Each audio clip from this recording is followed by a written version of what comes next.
కూర్చొని త్రోవ పక్కన కూర్చొని వచ్చేవారిని పోయేవారిని ఏం చేసుకుంటున్నాడు? భిక్షం అడుక్కుంటున్నాడు.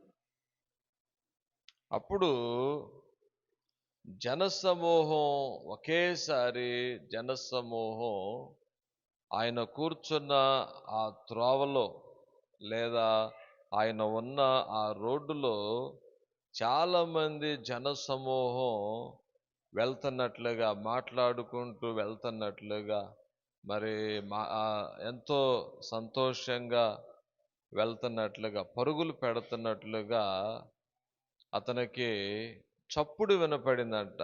ఏం వినపడింది? కళ్ళు కనపడవుగా. ఇప్పుడు గ్రుడ్డి వాళ్ళకి ఎక్కువ వినికిడితోనే వాళ్ళు నడుస్తూ ఉంటారు. వాళ్ళకి దేవుడు ఎక్కువ వినికిడి శక్తి ఇస్తాడు. ఏదైనా అలికిడి అవ్వగానే వెంటనే ఆగిపోతారు. ఏదైనా శబ్దం రాగానే, ఏదైనా అలికిడి అవ్వగానే గురుడి వాళ్ళు ఏమవుతారు? అడుగు వేయటం ఆపేస్తారు. ఏదన్నా కర్ర తీసుకొని ఇట్లా కొట్టుకుంటూ నడుస్తూ ఉంటారు. ఇట్లా రోడ్డు మీద కానీ లేకపోతే అట్లా ఇట్లా అనుకుంటా. ఎందుకంటే ఏదన్నా శబ్దం రాగానే ఏదో ఉందని చెప్పి ఆగిపోతారు. ఆ చప్పుడు విని అడిగాడంట, బాబు అయ్యా ఏంటి ఈ హడావుడి ఏంటి, ఈ సందడి ఏంటి అని అడిగితే వారు చెప్పారంట ఇది ఏమని అడుగగా వారు ఆయనకి ఏమని చెప్పారంటే నజరేయుడైన యేసు. ఏ యేసు? నజరేయుడైన యేసు ఈ మార్గమున వెళ్ళుచున్నాడని వానితో చెప్పారంట. అంతే. నజరేయుడైన యేసు ఈ మార్గం గుండా వెళ్తున్నాడు, అది విషయం అని ఆ గుడ్డివానికి చెప్పారు. చెప్పగానే ఏం చేశాడైనా ఇక ఆ అరవటం మొదలు పెట్టాడు. ఏమని? యేసు దావీదు కుమారుడా నన్ను కరుణించుమని. ఆ గుడ్డివాడు కనపడదు కదా, స్వరం ఉంది, మరి ఆయనకి ఏమైనా వినపడిద్దేమోనని చెప్పి నజరేయుడైన యేసు వెళ్తున్నాడని తెలియగానే యేసు దావీదు కుమారుడా నన్ను కరుణించాయా అని చెప్పి కేకలు పెడుతున్నాడంట, కేకలు వేస్తున్నాడంట. దేవుని బిడ్డలారా, అంటే ఇతని గురించి ఒక మాట కొంచెం మనం ఆలోచిస్తే, ఇతనికి కళ్ళు లేకపోయినా వినే బుద్ధి ఎక్కువగా ఉన్నట్టుంది కదా. కళ్ళు లేకపోయినా ఆలకించే స్వభావం ఎక్కువ ఉంది. చూసే అవకాశం లేదు. ఆ అవకాశం లేకపోయినా ఎవరైనా చెప్పేటప్పుడు కానీ, ఎవరైనా మాట్లాడుతున్నప్పుడు కానీ, లేకపోతే ఎవరైనా ప్రసంగాలు చేస్తున్నప్పుడు కానీ, ఉపన్యాసాలు చేస్తున్నప్పుడు కానీ, ఏమైనా మీటింగులు జరుగుతున్నప్పుడు కానీ ఇతడు వినేవాడిగా మనకి కనపడుతూ ఉన్నాడు. ఏమండి, అర్థమవుతుందా? ఈయన ఇక కేకలు పెడుతున్నాడు. ఏమని? దావీదు కుమారుడా నన్ను కరుణించుమని కేకలు వేయటం స్టార్ట్ చేశాడు. 39వ వచనములో అక్కడ ఆయనకి ఒక అవరోధం ఏర్పడింది. ఏంటి అవరోధం అంటే, ఆటంకం అంటే, ఊరకుండుము, కేకలేబాకు, మౌనంగా ఉండు, నిశ్శబ్దంగా ఉండు, అరవబాకు, ఏంటి నీ అల్లరి, ఏంటి నీ గోల, ఊరకుండమని ఏం చేశారంట? ఆ ముందర వెళ్తా ఉన్న వారు అతన్ని గద్దించారంట. చూశారా? అంటే వాళ్ళు అరవరు, అరిచే వాళ్ళని అదే ఆ బ్యాచ్ అన్నమాట. వాళ్ళు చూస్తున్నారు, కన్నులున్నాయి, మహిమను చూస్తున్నారు, ప్రభువుని చూస్తున్నారు, కార్యాలు చూస్తున్నారు, గొప్ప గొప్ప అద్భుతాలు చూస్తున్నారు. కానీ వీళ్ళు ప్రభువుని విశ్వాసంతో అరిచినట్లుగా వీళ్ళు కనపడట్లా. ప్రభువా కరుణించాయా, ప్రభువా రక్షించాయా, ప్రభువా మా కుటుంబాన్ని దయతో జ్ఞాపకం చేసుకోయా అన్న దాఖలాలు లేవు. ఈ గుడ్డివాడు మాత్రం చూపు లేదు గాని ఏం చేస్తున్నాడు? కేకలు పెడుతున్నాడు. అర్థమవుతుందా? ఓరకుండమని చెప్పి ముందర నడుచుచుండిన వారు ఏం చేశారంట? గద్దించారంట. మరి ఆ కేకలు వాళ్ళకి ఏమనిపించుంటే, వాళ్ళకి కొంత ఇబ్బందికరంగా అనిపించుంటే, ఏంటి అల్లరేంటి, ఈ గోలేంటి, ఈ అరుపులేంటి, ఈ గుడ్డోడి కేకలేంటి అని చెప్పి వాళ్ళకు కొంచెం చిరాకు వచ్చి ఉంటుందండి. చిరాకు వచ్చి ఏం చేశారు? అతన్ని గద్దించటం ప్రారంభించారు. నువ్వు మౌనంగా ఉండవాయ్, అరవబాగవాయ్, కేకలేవబాగవాయ్ అని. సరే దేవుని బిడ్డలారా, అటువంటి పరిస్థితి అక్కడ కనపడుతుంది. అతడు కేకలు వేయటానికి కారణం ఏంటంటే, ఆ వెళ్ళుచున్న ఆయన ఎవరో ఈ గుడ్డివాడికి తెలుసు. ఆ మార్గం గుండా వెళ్ళుచున్న ఆయన ఎవరో ఈ గుడ్డివాడికి తెలుసు.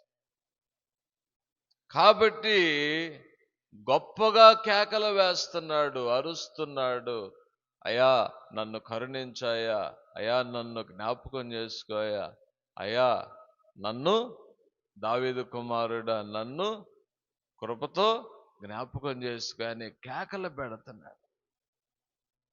మనం ఎప్పుడు కేకలు వేయగలమంటే, మనం ఎప్పుడు మరి బిగ్గరగా దేవునికి మొరపెట్టగలమంటే, ఎప్పుడు కేకలు వేయగలమంటే, మన సమస్యని ఆయన తీసివేయగలిగిన వాడని మనం ఎరిగినప్పుడే ఆయన్ని ఆ స్థాయిలో పిలవగలుగుతాం. అర్థమవుతుందా? ఆ రోజు అతడు గుడ్డివాడు, చీకట్లో కూర్చున్నాడు, కళ్ళు లేనోడికి లాగున్నాడు, అడుక్కొని బ్రతుకుతున్నాడు. అతనికి ఆ సమస్య. ఈరోజు ఇక్కడ కూర్చున్న మనకందరికి కూడా ఒక్కొక్క సమస్య ఉంటుంది. సమస్య లేని మనిషి నాకు తెలిసి ఎవరో ఉండరు. తెలుసా? సమస్యలు లేని వారు ఎవరన్నా ఉంటారండి? నాకు సమస్య లేదన్న వాళ్ళు ఎవరన్నా ఉంటే చేయొద్దండి. భూమి మీద ఎవ్వరూ ఉండరు. ఇంటికొక సమస్య, ఒంటికొక సమస్య, మనిషికొక సమస్య కదండి? అవునా కాదా? వాస్తవమా అవాస్తవమా? సమస్య లేనోళ్ళు చేయి చూపించండి, వాక్యం చెప్పే నాతో సహా. అందరికంటే ఎక్కువ సమస్యలు ఎవరికి ఉంటాయి? సేవకులకి ఉంటాయి. ఎందుకని? ఇతరులు వారి కుటుంబాన్ని చూసుకుంటే సరిపోద్ది. సేవకుడేం చూడాలి? సంఘ కుటుంబాలను చూసుకోవాలి, ఆయన కుటుంబాన్ని చూసుకోవాలి, అన్నీ చూసుకోవాలి. ఎన్నో సమస్యలు ఉంటాయి.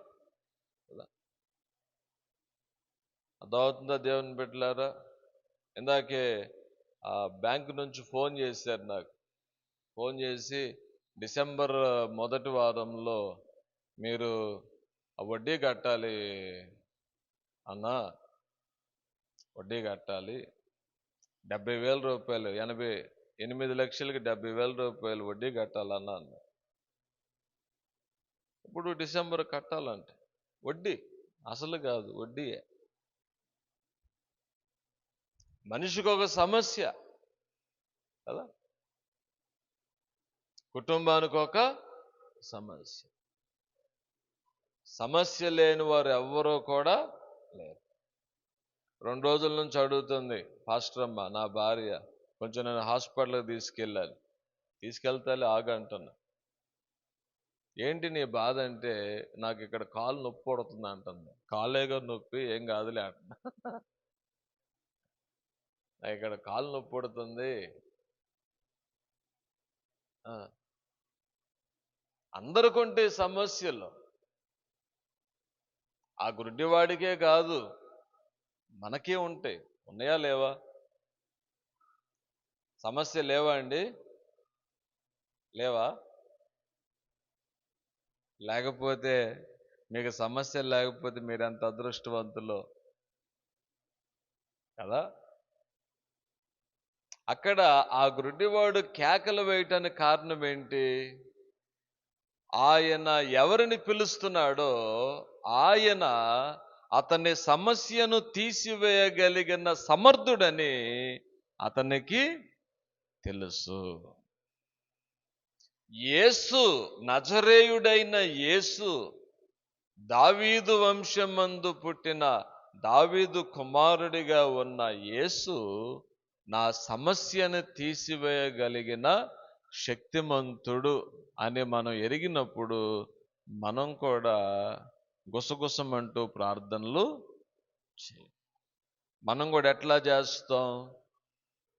బిగ్గరగా ఎలుగెత్తి ఆయన వైపే చూస్తూ ఆయనకే మొరపెడతాం, కేకలు పెడతాం, ప్రభువా కరుణించయ, ప్రభువా సహాయం చేయ, ఈ సమస్య నుంచి నన్ను విడిపించు. వారు అతని కేకలు వారికి విరక్తి కలిగించటానికి లేదా కోపం పుట్టించటానికి కారణం ఏంటంట? అతడు ఎవరిని పిలుస్తున్నాడో, ఎందుకు ఆ కేకలు వేస్తున్నాడో ఆ చుట్టుపక్కల ఉన్న వాళ్ళకి అది తెలియదు. వాళ్ళకి మన కేకలు, మన అరుపులు, మన ప్రార్థన ఇతరులకి ఎప్పుడు కష్టంగా ఉంటుందంటే, మనం ఎవరికి ప్రార్థన చేస్తున్నామో, ఎందుకు ప్రార్థన చేస్తున్నామో, ఎందుకు కేకలు పెడుతున్నామో తెలియనప్పుడే వారు ఏం చేస్తూ ఉంటారు? ఆటంకపరుస్తూ ఉంటారు. అర్థమవుతుందా దేవుని బిడ్డలారా? అందుకని పేతురుతో కూడా ప్రభు అంటాడు, నీవు మనుష్య కార్యములు తలంచుచున్నావు, దేవుని కార్యాల్ని తలంచట్లేదు అంటాడు.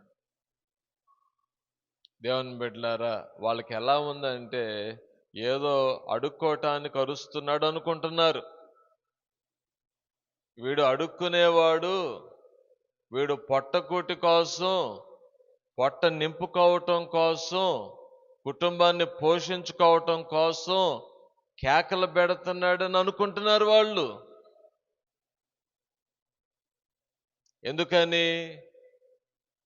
ఆయన ఆ గుడ్డివాడు ఎవరిని పిలుస్తున్నాడో వాళ్ళకి తెలియదు. ఎవరిని పిలుస్తున్నాడో తెలుసా? యెరికో పట్టణాన్ని యెరూషలేముగా మార్చగలిగిన దేవుని పిలుస్తున్నాడు ఆ గుడ్డివాడు.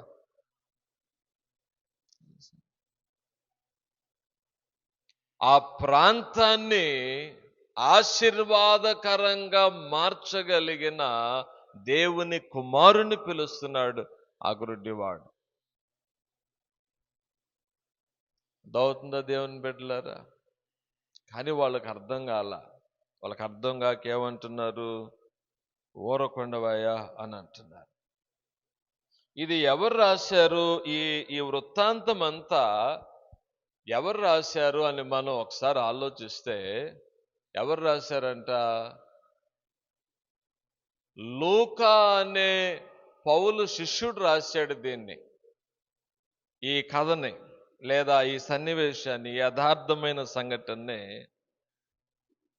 లూకా అనే భక్తుడు రాశాడు. ఏ అధ్యాయంలో రాశాడయ్యా దీన్నంటే చూడండి, లూకా సువార్త 18వ అధ్యాయం అంతా కూడా ప్రార్థన గురించి రాయబడిన అధ్యాయం అది.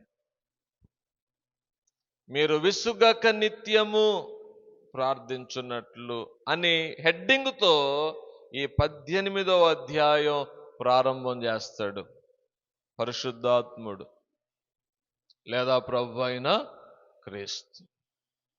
మన ప్రార్థన ఎప్పుడు గంభీరంగా ఉంటుంది, ఎప్పుడు కేకలు వేసే ప్రార్థనగా ఉంటుంది, ఎప్పుడు ఆర్భాటముతో అరిచే ప్రార్థనగా ఉంటుందంటే మన ప్రార్థన ఆలకించే దేవుడు మన సమస్యలన్నిటినీ కూడా సరిచేయగలడు అని మనం నమ్మినప్పుడే మనం ఎలుగెత్తి కేకలు వేయగలుగుతాం. మన ప్రార్థనలో ఇటువంటి విశ్వాసము కావాలి. దేవుని బిడ్డలారు, ఎన్నో సమస్యలు ఉంటున్నాయి, కుటుంబాల్లో ఎన్నో చిక్కులు ఉంటున్నాయి, ఎన్నో ఇబ్బందులు ఉంటున్నాయి. పిల్లల్ని బట్టి, పురుషుల్ని బట్టి, కుమార్తెలను బట్టి, ఆరోగ్యాలను బట్టి, ఆర్థిక ఇబ్బందులను బట్టి, అనేక మంది మనుషులను బట్టి ఎన్నో సమస్యలు ఉంటున్నాయి. మనం దేవుని సన్నిధికి వచ్చి ఏం చేయాలా? సమస్యల నుంచి మనం విడుదల పొందాలా. దేవుని యొద్దకు మనం వచ్చి ఏం పొందుకోవాలా? దేవుని సహాయాన్ని పొందుకోవాలా, దేవుని కృపను పొందుకోవాలా. దేవుని ద్వారా మనకున్న ఆటంకాలన్నిటినీ కూడా మనం ఏం చేయాలా? అధిగమించేటట్లుగా దేవుని సహాయాన్ని మనం పొందుకోవాలా. అర్థమవుతుందా దేవుని బిడ్డలారా? వారు గద్దించారంట ఆయన్ని. గద్దిస్తే ఆ 39వ వచనములో 18:39లో అయితే వాడు మరి ఎక్కువగా ఎందుకని కేకలు వేశాడు? వారు ఆటంకపరుస్తుంటే మరి ఎక్కువగా కేకలు పెడుతున్నాడంట. ఎందుకని? ఆ మార్గము గుండా వెళ్ళొచ్చున్న ఆయన ఎవరో వారికి తెలియదు, కానీ ఈయనకి మాత్రమే తెలుసు. వీడికి కళ్ళు లేకపోయినా ఏమున్నాయి? మంచి గ్రహించుకునే మనస్సు ఉంది, వినగలిగే హృదయము ఆ అంధుడికి ఉంది. కళ్ళు లేకపోయినా దైవజనులు చెప్పే ఆ వాక్యాల్ని మరి చూస్తూ వినలేకపోయినా చెవులారా విని తన హృదయములో విశ్వాసముతో మెలకువతో ఎదురు చూస్తున్న అనుభవాన్ని ఈ గుడ్డివాడు సంపాదించుకున్నాడు. సరే, అర్థమవుతుందా? ఈ గుడ్డివాడు మరి దైవజనులు లేదా ఉపదేశకులు లేదా ప్రవక్తలు వారు సిద్ధపరిచిన లేఖనాలను వింటూ మరి ఆ రాబోయే దేవుని కుమారుడి కొరకు, దావీదు వంశములో పుట్టబోయే ఆ దావీదు కుమారుని కొరకు, మెస్సయ్య కొరకు ఎంతో ఎదురు చూస్తూ ఉన్న వాడికి లాగా మనకి అర్థమవుతుంది. దేవుని బిడ్డలారా, ఎంత మంచి అలవాటు లేదా ఎంత మంచి ఆత్మీయ అనుభవాన్ని ఈ గురుడివాడు కలిగి ఉన్నాడు. మొన్న ఎవరో ఒక ఫేస్బుక్లో ఒక పోస్ట్ పెట్టారు. ఒక ఫ్లైఓవర్ మీద, ఒక బ్రిడ్జ్ మీద జనాలందరూ వెళ్తున్నారు, వస్తున్నారు. ఒక బ్రిడ్జ్ అది, ఉదాహరణకి మన ఫ్లైఓవర్ బ్రిడ్జ్ లాంటిది. ఆ బ్రిడ్జ్ మీద ఒక ముసలామె కాళ్ళు చాపుకొని ఓ పక్కన అడుక్కునే క్యాన్ పెట్టుకుంది, టవల్ పరుచుకుంది, ఎవరిని పట్టించుకోవట్లా, బైబిల్ తీసి చదువుకుంటా కూర్చుంది. ఆ బ్రిడ్జ్ మీద వెళ్తా ఉన్న ఒక విశ్వాసి చూసి కారులో నుండే షూట్ చేసి ఆమెను గురించి మాట్లాడుతున్నాడు. అడుక్కునేదైనా సరే దేవుని వాక్యాన్ని చూడండి ఎంత శ్రద్ధగా చదువుతుందో. నేనైతే సిగ్గుపడుతున్నాను అన్నాడు. నేను కారులో తిరుగుతున్నా, మంచి సుఖమైన జీవితాన్ని జీవిస్తున్నా, కానీ దేవుని వాక్యాన్ని నేను చదవలేకపోతున్నా. ఆమె ముందు నేను సిగ్గుతో తలదించుకుంటున్నానని కారులో నుండే రికార్డ్ చేశాడు దాన్ని. దేవుని బిడ్డలారా, హెచ్చు తగ్గులుండొచ్చు సమాజంలో. ఒకరు గొప్పవారుగా ఉండొచ్చు, ఒకరు లేనివారుగా ఉండొచ్చు, ఒకరు మధ్యతరగతి వారుగా ఉండొచ్చు, ఒకరు సామాన్యులుగా ఉండొచ్చు, ఒకరు అడుక్కునేవారుగా ఉండొచ్చు, ఒకరు ఏమీ లేని స్థితిలో ఉండొచ్చు. కానీ దేవుని బిడ్డలారా, దేవుని కొరకు ఆసక్తితో జీవిస్తూ ఉన్నామా లేదా అనేదే ఇక్కడ ప్రాముఖ్యమైంది. అర్థమవుతుందా? ఇదే ప్రాముఖ్యమైంది. ఈ లోకములో ఉన్న హెచ్చు తగ్గులు కాదు గాని దేవునిలో మనం ఎంత మటుకు విశ్వాసంతో జీవిస్తూ ఉన్నాం అనేదే మనం చూసుకొనవలసిన ప్రధానమైన అంశం. దేవుని బిడ్డలారా, మనం అదే చూసుకోవాలి. దేవునిలో ఉన్నామా, దేవునిలో లేమా, దేవుణ్ణి కలిగి ఉన్నామా, కలిగి లేమా, విశ్వాసంతో బ్రతుకుతున్నామా, విశ్వాసాన్ని విడిచిపెట్టేసుకున్నామా, ఈ మనం చూసుకోవాలి. సరే, ఎన్నో ఫోన్స్లో వీడియోస్ వస్తూ ఉంటే, ఒక ఆయన రైల్వే స్టేషన్ ఎక్కి వెళ్తున్నప్పుడు ఒక పూజారి రైల్వే స్టేషన్లో మరి ప్రయాణం చేస్తా వెళ్తున్నప్పుడు ఒక అమ్మాయి, ఒక అడుక్కునే ఆమె ఉంటుంది, ఆమెను అంటాడు, ఇదిగో నువ్వు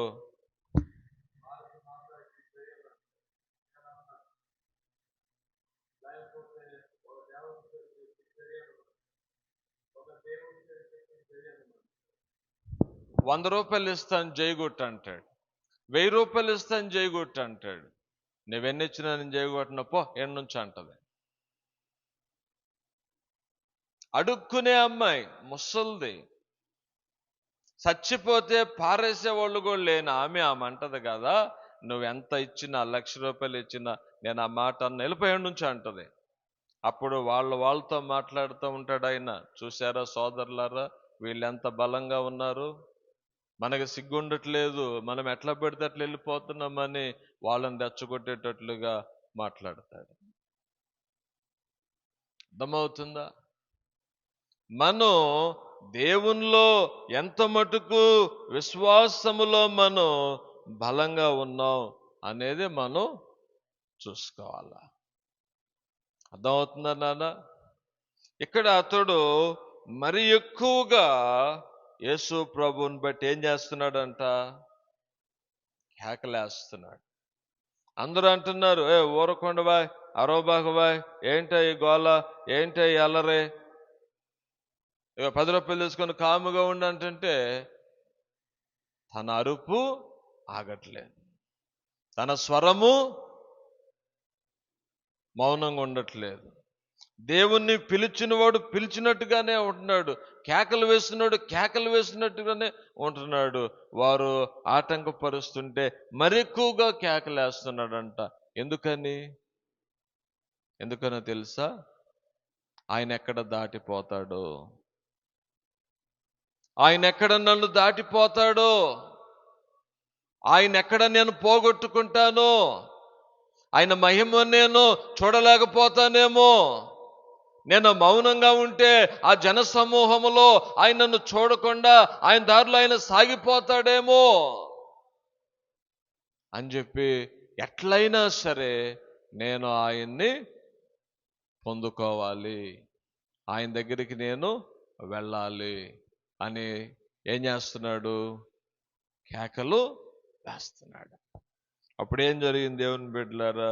40వ వచనంలో చూస్తే, అంతటా యేసు నిలిచి వానిని తన యొద్దకు తీసుకొని, చూసారా, అతని అరుపులను బట్టి, అతని కేకలను బట్టి, అతనిలో ఉన్న విశ్వాసములో నుండి వస్తూ ఉన్న ఆ గొప్ప కేకలను బట్టి యేసు ప్రభు ఏం చేశాడంట, అక్కడ ఆగాడంట. ఆయన కావాల్సిందే అది కదా. తనకు నిజముగా ఎవరు మొరపెడతారో అని కదా ఆయన ఎదురు చూసేది. ఆయన్ని ఎవరు పిలుస్తారని కదా ఎదురు చూసేది. ఎవరు హృదయం అంతటితో ఆర్తధ్వని వినిపిస్తారని కదా ఎదురు చూసేది. ఆయన ఎవరు తనకి నిజముగా మొరపెడతారో అని చెప్పి ఆయన ఏం చేస్తూ ఉంటాడంట, కనిపెడతా ఉంటాడంట. దేవుని బిడ్డలారా, ఆ గుడ్డివాడు కేకలో ప్రభు విని ఏమైపోయాడు, ఆయన అక్కడ అయిపోయాడు. అక్కడ అయిపోయి ఆ పక్కన వాళ్ళని పిలిచి, ఇదిగో అతన్ని జాగ్రత్తగా నా యొద్దకు తీసుకొని రండి. ఆ గుడ్డివాడి కేకలు ప్రభు విని అక్కడ తన చుట్టూ ఉన్న ఆ సమూహాన్ని పిలిచి అంటున్నాడు కదా, ఇదిగో మీరు వెళ్ళి ఆ రోడ్డు పక్కన అడుక్కునే ఆ గుడ్డోడు ఉన్నాడు కదా, అతన్ని నా యొద్దకు జాగ్రత్తగా తీసుకొని రండి అన్నాడు. రాయా, నిన్ను ప్రభు పిలుస్తున్నాడని చెప్పగానే వెంటనే లేచి ప్రభు దగ్గరికి వచ్చి నిలవబడ్డాడు. ఆయన ముందు ప్రభు ఉన్నాడు. ప్రభు ముందు ఈ గుడ్డివాడు, ఈ బిచ్చగాడు నిలబడ్డాడు. నిలబడితే ఆయనతో మాట్లాడుతున్నాడు. ప్రభు మాట్లాడుతున్నాడు అతనితో. ఎవరితో మాట్లాడలేదు దేవుని బిడ్డలారా, ఆ బిచ్చగాడితో మాట్లాడుతున్నాడు. ఆ జన సమూహముల్లో ఆయన వెంబడించే వారితో ఎవరితో కూడా నోరు తెరిచి ఒక్క మాట మాట్లాడలా. ఈ కేకలు వేస్తున్న ఆ బిచ్చగాడిని పిలుచుకున్నాడు. ఆయనతో ప్రభు మాట్లాడుతున్నాడు. అందరూ నిశ్శబ్దంగా ఆలకిస్తున్నారు. సరే, దేవుని బిడ్డలారా, ఆయన ఒక మాట సెలవిస్తే చాలు కదా. ఆయన ఒక మాట ఆజ్ఞాపిస్తే చాలు కదా. నీవు దీవించబడదు గాకని ఒక్క మాట అంటే చాలు కదా. నీవు ఆశీర్వదించబడదు గాకని ప్రభు ఒక్క మాట సెలవిస్తే చాలు కదా. ఆయన మాట సెలవీయగా దాన్ని రద్దుపరచగలిగిన వాడు ఎవ్వడు కూడా లేడు. ఆయన మాటలో ఏముంటుంది? శక్తి ఉంటుంది. ఆయన మాట సెలవీయగా భూమి కలిగింది. ఆయన మాట సెలవీయగా ఆకాశములు కలిగిని. ఆయన మాట సెలవీయగా భూమిలో నుండి బర్రెలు పుట్టుకొచ్చుని. ఆయన మాట సెలవీయగా అగాధ జలములో నుండి మహామత్స్యములు పుట్టిని. ఆయన మాట సెలవీయగా ఆకాశములో పక్షులు కలిగిని. ఆయన మాట సెలవీయగా అన్నీ అలా తయారైపోయినాయి. అటువంటి గొప్ప దేవుడు బిచ్చగాడితో మాట్లాడుతున్నాడు. రోడ్డు పక్కన అడుక్కునేవాడిని పిలిచాడు. అతనితో పిలిచి అతన్ని తన ముందు నిలవబెట్టుకొని, బాబు చెప్పయ్యా, ఏంటి నాన్న, నేను నీకు ఏం చేయగోరుతున్నావు అని అడిగాడు. ఒక్క మాటే. నీకేం కావాలంటే, చూడండి దేవా, నాకు గొప్ప నాకు కావలసినంత 10 తరాలు తినే ఆస్తి నాకు ఇయ్యంటే ప్రభు ఇచ్చేస్తాడు. అయ్యా, నీ మందిరంలో నా కుటుంబం ఎల్లప్పుడూ కూడా ఎన్ని తరాలైనా నీ సన్నిధిలో నా కుటుంబం ఉండాలి అంటే ఇచ్చేస్తాడు. అయ్యా, నాకు మంచి ఆస్తిని అంటే ఆస్తిని ఇచ్చేస్తాడు. బంగారం అంటే ఇచ్చేస్తాడు. ఆయన ఏది కావాలంటే అది ఇచ్చేస్తాడు. ఎందుకంటే అంత ఆయిందే. సర్వాధికారము కలిగిన దేవుడు, సర్వాధికారము కలిగిన ప్రభు ఒక్క మాట సెలవేయగా అన్నీ వచ్చేస్తాయి. ఆయనకి అన్నీ వచ్చేస్తాయి. నన్నేం చేయమంటావు నీ కొరకని అడిగాడు ఒక్క మాట. అంటే దాని అర్థం ఏంటో తెలుసా? నువ్వేది అడిగినా నేను చేస్తానని. నీకేది కావాలో అడుగని. నన్నేం చేయమంటావు? నీకోసం నన్నేం చేయమంటావు? దేవుని బిడ్డలారా, ఆ సూర్యుడిని తీసుకొచ్చి నీకు అప్పగించిన, ఆ చంద్రుడిని తీసుకొచ్చి నీకు అప్పగించిన, లేకపోతే ఏమివ్వమంటావు నీకంటే ఏది అడిగినా కానీ ప్రభు ఇచ్చుటకు సమర్థుడు ఆయన. అర్థమవుతుందా దేవుని బిడ్డలారా? అటువంటి గొప్ప కృపని అడుక్కునేవాడు పొందుకున్నాడు. ప్రభు మాట్లాడుతున్నాడు ఆయనతో. అప్పుడు ఆ గుడ్డివాడు అడిగాడు కదా, ఏమడిగాడో తెలుసా? యేసు నాకు చూపు కావాలయ్యా, నేను చూపు పొందగోరుచున్నానయ్యా అని అడిగాడు. చూపా? నీకు దృష్టి కావాలా? నీకు కంటి చూపు ఉంటే చాలా. ఏం చూస్తావు? చూడటానికి ఏముంది నాన్న? ఇంత చిన్న కోరిక నువ్వు కోరావేంటి? ఏదైనా గొప్ప కోరిక కోరు నువ్వు అని అంటే ఆయన అంటున్నాడు కదా, నాకు చూపు కావాలయ్యా. ఏ చూపు కావాలయ్యా అంటే, నిన్ను చూసే చూపు నాకు కావాలయ్యా. నిన్ను నేను చూడాలి ప్రభువా. ఏ నేత్రము కూడా నిన్ను చూడనేరదు కదా ప్రభువా. కానీ ఈ నేత్రాలు కాదయ్యా. ఒకరోజు ఈ కన్నులు మూతపడతాయి, ఒకరోజు నిత్యమైన విశ్రాంతిలోకి వెళ్ళిపోతా, ఒకరోజు మరణిస్తా, ఒకరోజు లోకులు పోయే దారిలోకి వెళ్ళిపోతా. ఈ చూపు కాదయ్యా నాకు కావాల్సింది. ఏ నేత్రం నిన్ను చూడనేరదు కదా, కానీ నిన్ను చూసే నేత్రాలు నాకు కావాలయ్యా. నిన్ను చూసే నేత్రాలు నాకు కావాలి ప్రభువా. దేవుని కుమారుణ్ణి చూసే నేత్రాలు కావాలని చెప్పి అడిగాడు. దేవుని ఎవరైనా చూడగలరా? దేవుణ్ణి చూడాలంటే మనకేం కావాలి? దేవుణ్ణి ఎవరో ఆయనను చూచి ఉండలేదన్నాడు. ఎవరు? అపోస్తలుడైన పేతురు. ఎవరు ఆయన్ని ఎవరు కూడా సమీపించరాని, చూడలేని తేజస్సులో ఆయన మాత్రమే ఉంటున్నాడంట. ఏ నేత్రము కూడా దేవుణ్ణి చూడలేదంట, ఎవ్వరూ ఆయన చూడలేదంట. మోషే అడుగుతాడు, అయ్యా 40 ఏండ్లు నీ కొరకు నన్ను వాడుకున్నావు, గొప్ప పరిచర్య చేయించుకున్నావు అయ్యా 30 లక్షల మందిని ఈ ముసలోడితో నువ్వు నడిపించుకున్నావయ్యా. ఈ నోటి మాంద్యము గలవాడితో నువ్వు నడిపించుకున్నావయ్యా. ఇంచుమించు 6 లక్షల మందికి మరి ఏకకాలములో బాప్తిస్మం ఇచ్చే ఘనత నీ దాసుడైన నాకు ఇచ్చావయ్యా. అయ్యా నాకు కోరిక ఉందయ్యా అని అడిగాడు. ఏం కోరిక అంట? ఏమడిగాడు? అయ్యా నన్ను వాడుకున్న నిన్ను చూడాలనుందయ్యా అన్నాడు. నన్ను నడిపించుకున్న నిన్ను ఒకసారి చూడాలనుంది, నన్ను వాడుకున్న నిన్ను చూడాలనుందయ్యా అంటే అప్పుడు ప్రభు అంటాడు కదా మోషేతో, మోషే నన్ను చూస్తే నువ్వు చచ్చిపోతావు మోషే అంటాడు. నన్ను చూస్తే నువ్వు చనిపోతావు, నన్ను చూస్తే ఎవరు బ్రతకలేరు. అందుకని దేవుని బిడ్డలారా, యేసు ప్రభు ఆయన జీవితంలో కూడా ఆ ఫిలిప్పీ పత్రికలో మనం చూస్తాం, తన మహిమంతటిని విడిచిపెట్టాడంట. ఆయన మహిమతో వస్తే భూమి కాలిపోద్ది, ఆయన మహిమతో వస్తే ఆకాశం కాలిపోద్ది, ఆయన మహిమతో వస్తే భూప్రజలందరూ కూడా నశించిపోతారు. ఆయన ఉన్నవాడు ఉన్నట్లుగా వస్తే భూమి మీద ఎవ్వరూ బ్రతకలేరు, సృష్టి ఏది కూడా తట్టుకోలేదు ఆయన తేజస్సుని.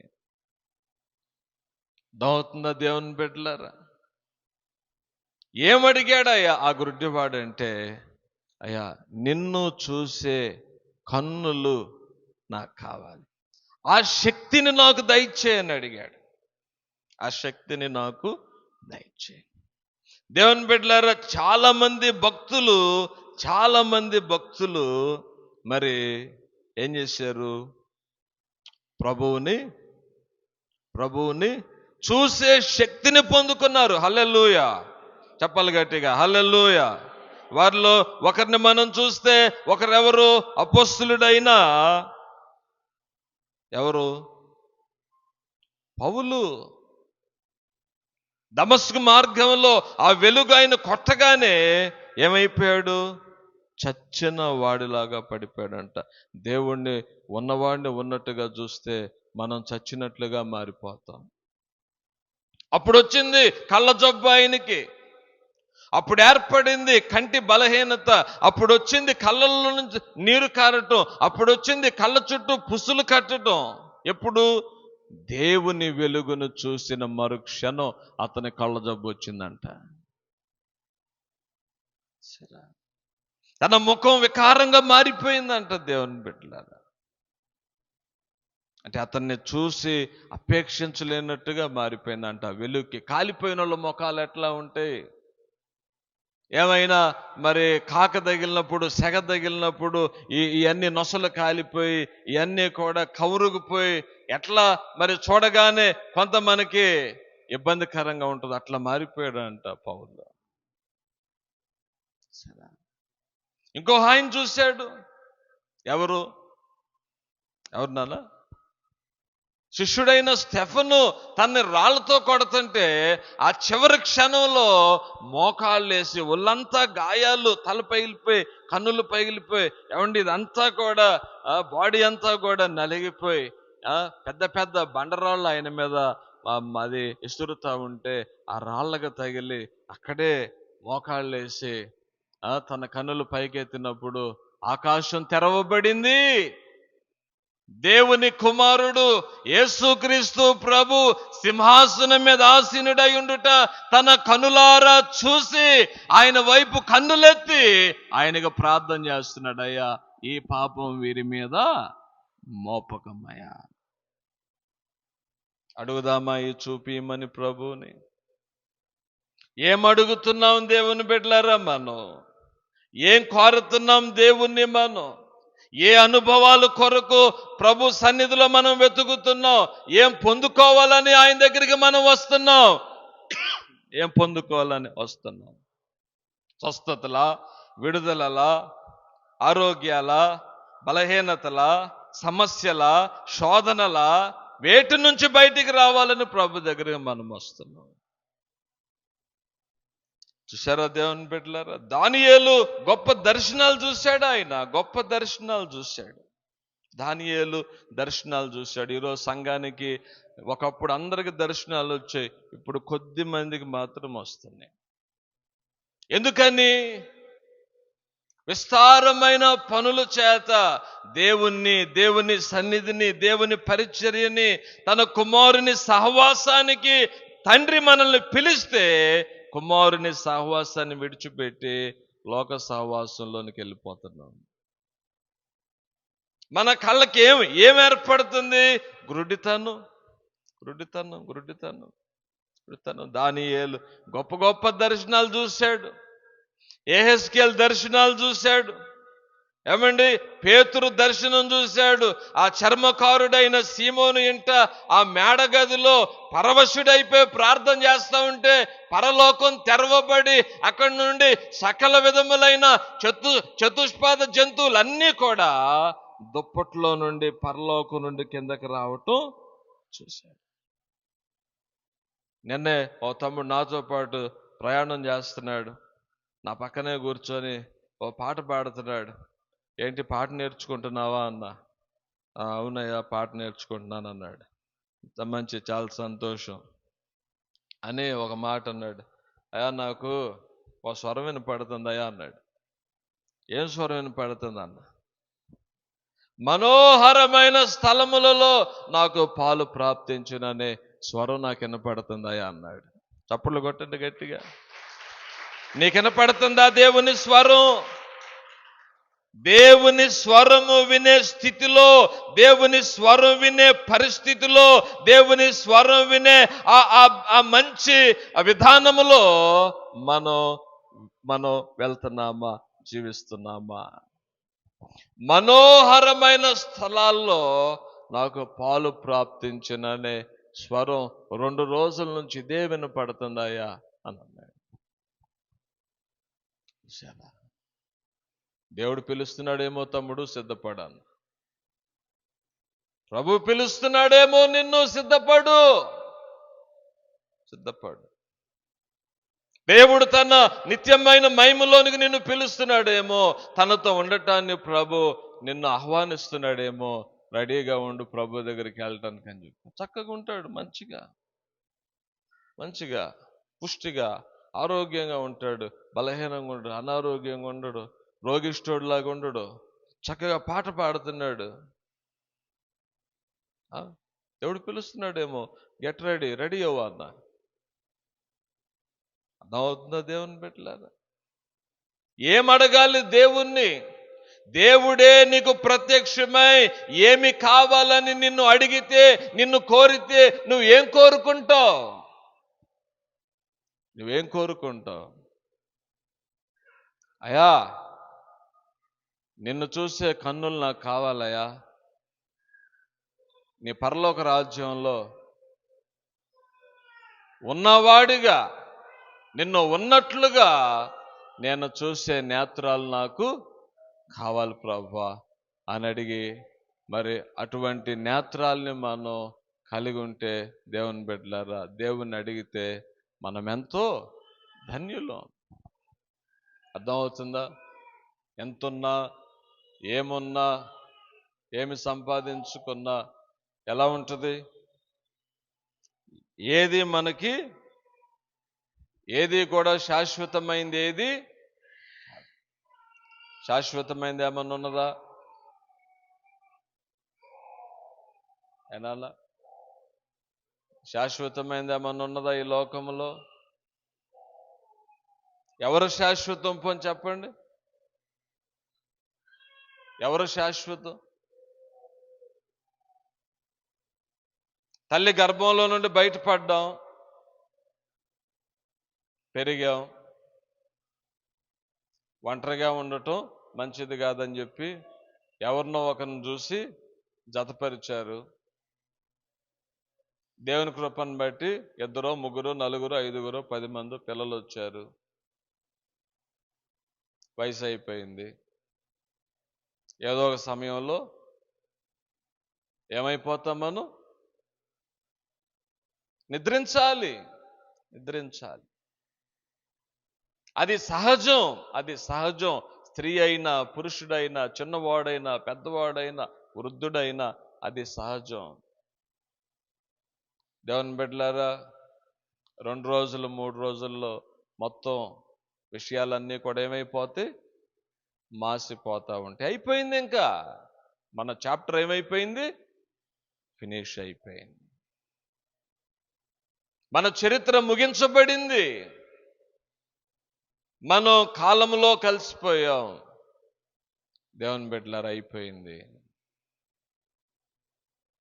దేవుడు మనకిచ్చిన ఈ జీవిత కాలంలో, దేవుడు మనకిచ్చిన ఈ ఆయుష్ కాలంలో దేవుణ్ణి మనం అడగాల్సింది ఒకటే, ప్రభువా, నిన్ను చూడగలిగిన శక్తితో కూడిన నేత్రాలు నాకు దయచేయి. ఈ నేత్రాలు కాదయ్యా, నిన్ను ఉన్నవాడివి, నిన్ను ఉన్నట్లుగా చూసే ఆ శక్తితో కూడిన నేత్రాలు నాకు దయచేయి. దేవుని బిడ్డలారా, అటువంటి గొప్ప కృప దేవుడు మనకి దయచేయునుగాక. దేవుడు మనల్ని దీవించునుగాక. హల్లెలూయా. కొద్దిసేపు మనం ప్రార్థన చేద్దాం. ఆత్మ సంబంధమైన శక్తి కొరకు ఆశిద్దాం, ప్రార్థన చేద్దాం.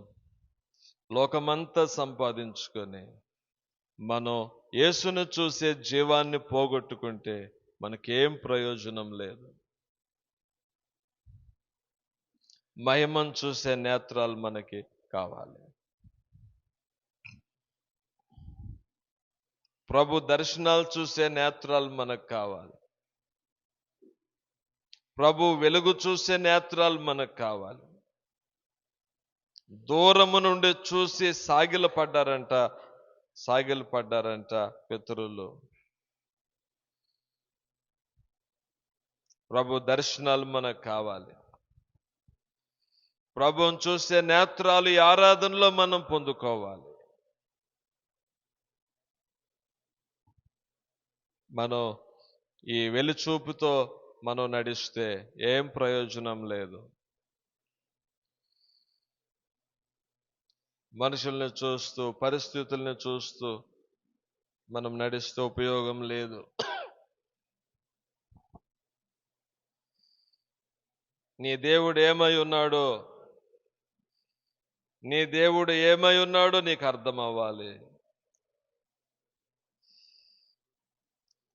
జనులకు అర్థం, కళ్ళున్న జనులకు అర్థం కాల, కన్నులు లేని గుడ్డివాడికి అర్థమైంది. ప్రభువా